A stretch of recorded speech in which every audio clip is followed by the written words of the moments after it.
অথচ আজ থেকে ১৫০০ বছর আগে ন্যায় বিচার ছিল, ইনসাফের বিচার ছিল, আদল ছিল, সমতা ছিল গোটা মানুষের মধ্যে।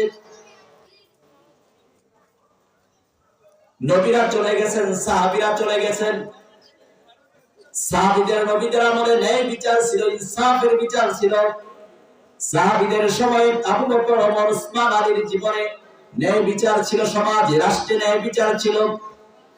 কিন্তু আপনারাই বলতেছেন এই ৫২-৫৪ বছর বয়স বাংলাদেশের স্বাধীন হলো, বাংলাদেশের মানুষগুলো এখনো সব জায়গায় ন্যায় বিচার পায় না। তবে ন্যায় বিচার পেয়েছে তারা, ন্যায় বিচার পেয়েছে তারা এই স্বাধীনতার পরে যারাই ক্ষমতা এসেছে ওই দলের ওই মানুষগুলোই ন্যায় বিচার পেয়েছে, অন্য কোন মানুষ ন্যায় বিচার পায় নাই। কথা মনে বুঝে না? কি বলেন? দলীয় লোকদেরকে আমি কিন্তু কোন দলের পক্ষে বলছি না। যে দলই ক্ষমতায় আসে, যেই দলই এই চেয়ারটার মধ্যে বসে, চেয়ারের মধ্যে বসে, তারা ওই দলের সাপোর্ট দেয়, ওই দলকে তেল মালিশ করে, আর তেল মালিশ করে করে তারা তাদের স্বার্থকে হাসিল করে ইনসাফ করতে পারে না। আর আমার মতো আপনার মতো ষোলবর্তী কোলবর্তী যারা আছে তারা ন্যায় বিচার থেকে বঞ্চিত হয়ে যায়। ঠিক কিনা? আহারে, অত্যন্ত দুঃখের সহিত বলতে হয়, অত্যন্ত পরিতাপের সহিত বলতে হয়, ন্যায় বিচার থেকে আমরা কতটা বঞ্চিত। মানুষগুলো কোর্টে যায়, আদালতে যায়, যদি ওই দলের কোন মানুষ না হয় তাকে হ্যান্ডকাপ লাগানো হয়, ভালো করে পায়ের মধ্যে বেরি করানো হয়।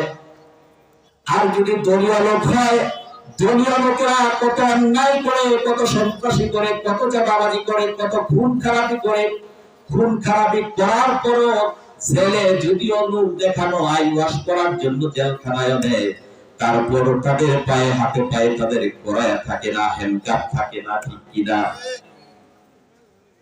আমার ভাইয়েরা, আমার ভাইয়েরা, এদেশের মানুষকে তাওহীদের পথে ডাকার জন্য এসেছিলেন।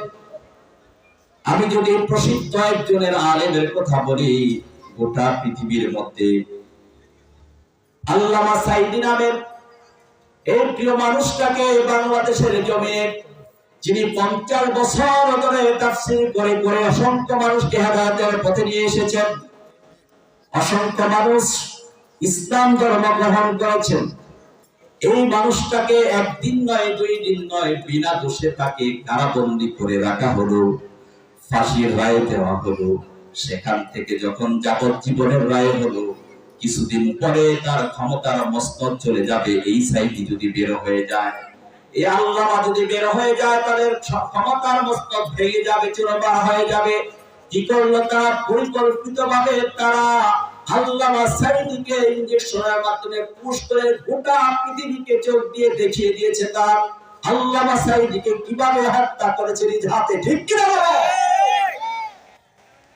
এরকম আল্লামা গোটা পৃথিবীতে দ্বিতীয় আরেকজন হবে না। আহারে, বাতিল ষড়যন্ত্রগুলো তারা সবসময় দলের পক্ষ টানে। আমি কিন্তু আদলের ব্যাখ্যা দিচ্ছি আপনাদেরকে।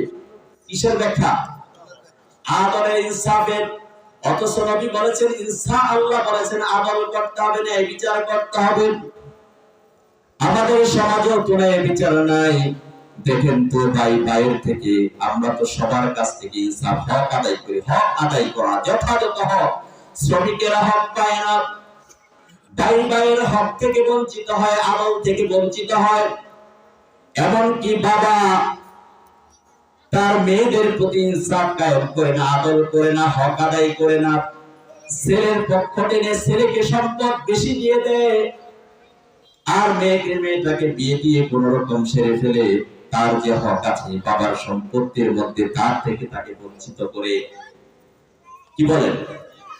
এইটা মনে হয় অন্তত আমাদের এই সোনারগাঁও অঞ্চলে নাই, অন্য অঞ্চলে থাকে। ঠিক কিনা? বাবা মেয়েরে বঞ্চিত করে আছে আপনাদের এলাকা?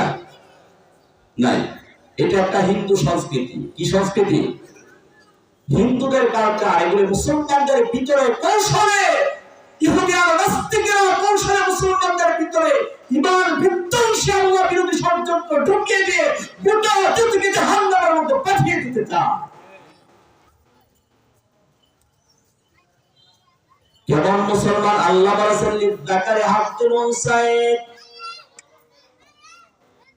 লিযাকারি হাক্কুল উনসাইন, আল্লাহর কথা হলো মেয়েকে দিবা 1 গুণ, ছেলেকে দিবা 2 গুণ। কথাটা কার বলেন? আল্লাহ। ছেলে পাবে 2 ভাগ, মেয়ে পাবে 1 ভাগ। কিন্তু অনেক কপাল পোড়া বাবা আছে, হক আদায় করে না, আদর প্রতিষ্ঠা করে না। কি করে দেখেন? তারা মেয়েটাকে বিয়ে দিয়ে মেয়েটার মাথায় হাত বুলায় আর বলে পায়ের বাসায় ঈশা ঈশা বেড়াইবা, সবসময় মরার আগ পর্যন্ত বেড়াবা, খাওয়া দাওয়া করবা, সবকিছু করবা। আমি তোমার সম্পত্তিটাকে তোমার ভাইকে দিয়ে দিলাম, তোমার জন্য দোয়া করে দিলাম। আহারে কপাল পোড়া বাবা হলেন আপনি। কেমন কপাল পোড়া বাবা, কেমন কপাল পোড়া বাবা! আপনি যদি এই কাজটা আপনি করে যদি দুনিয়া থেকে বিদায় হন, আল্লাহর কিয়ামতের আযাবে আপনি জালেমদের কাতারে আপনাকে দাঁড়াতে হবে। এই দোয়া তো বাবা তো সন্তানের জন্য দোয়া করবে, এটাই স্বাভাবিক, ঠিক কিনা? কথা বলে না? বাবা সন্তানের জন্য দোয়া করে না? বাবা তো সন্তানের জন্য দোয়া করবে, ছেলের জন্য করবে, মেয়ের জন্য করবে। তারপরে আপনি সম্পদ জমায়ে দিয়ে কেন বলেন আমি আপনার তোর জন্য দোয়া করে দিলাম, তোর ভাইকে সম্পত্তিটা দিয়ে দিলাম, আইসা আইসা বেড়াইবা। এত রাক্ষসী বই বল, এত রাক্ষসী মেয়ে যে সম্পদ দিয়ে ভাইয়ের বাসায় খেতে হবে কেন? কি বলেন? সম্পদ দিয়ে, আমার সম্পদ ভাইকে দিয়ে আমার ভাইয়ের বাসায় আমার খেতে হবে কেন, বেড়াতে হবে কেন? এরকম জালেম সমাজের মধ্যে এবং জালেম বাবা মা এখনো আছে। আল্লাহ বলেছেন ইন্নাল্লাহা ইয়া'মুরুকুম বিল আদল, ইনসাফ কায়েম করবা। ইনসাফ হলো ইনসাফ কায়েম করবা। আল্লাহ ইনসাফের অর্ডার দিচ্ছেন, আল্লাহ আদলের অর্ডার দিচ্ছেন। কিন্তু সন্তান আর বাবার সাথে কোনো আদলের সম্পর্ক না। সন্তান আর বাবার মধ্যে, বাবা মার মধ্যে সম্পর্ক হলো ইহসানের। কথা বুঝতেছেন আপনারা? সন্তান আর বাবা মার সাথে সম্পর্ক হলো ইহসানের। কিসের? ইহসানের। জুড়ে বলেন কিসের সম্পর্ক? ইহসানের। সেই কথাটা আল্লাহ বলেন ওয়া কাদা রাব্বুকা আল্লা তা'বুদু ইল্লা ইয়্যাহু ওয়া বিল ওয়ালিদাইনি ইহসানা। আল্লাহ বলেন আমি আমার সংসদ থেকে পাস করে দিলাম, আমি পাস করে দিয়েছি আল্লাহর সংসদ থেকে। আমি আল্লাহর সংসদ থেকে আইন পাস করে দিয়েছি। ওয়া কাদা রাব্বুকা আল্লা তা'বুদু, আমি আল্লাহ ছাড়া কারো ইবাদত করতে পারবা? জোরে বলেন আল্লাহর ইবাদত ছাড়া কারো ইবাদত করা যাবে না। ওয়া বিল ওয়ালিদাইনি ইহসানা। 2 নম্বরে বলেছেন পিতামাতার সাথে ইহসান করবা। এই জায়গায় কিন্তু পিতামাতার সাথে আদরের কথা বলেন নাই, বলেছেন ইহসানের কথা, সুন্দর আচরণের কথা।